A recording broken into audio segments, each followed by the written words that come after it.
целно много приятно, когато имам възможността да гостувам на местната сцена. С това и този път не ни прави никакво изключение. Много се зарадвах на поканата.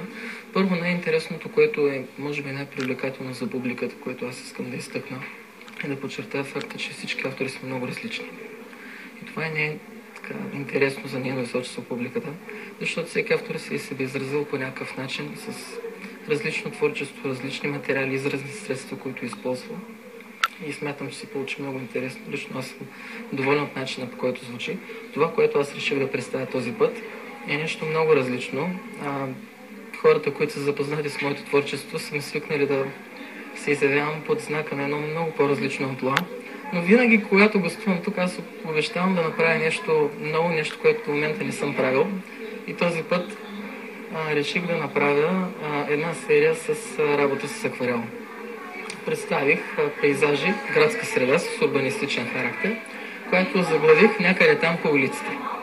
Това е една покана към публиката за въображаема разходка някъде там по улиците, в която аз представям добре познати места от град Каварна, по които ние всеки ден минаваме, тъй като много давно ми се искаше да се заиграя с идеята за улицата, понеже вярвам, че тя наистина с много сакрални семантични стойности, носи много символика в себе си, тъй като всяка една улица представлява път, а пътя винаги ни отвежда на някъде. Независимо какъв е, дали е къст, тълък, с завой или с разклонение, пътя представлява един съобразен мост между близките и далечните светове.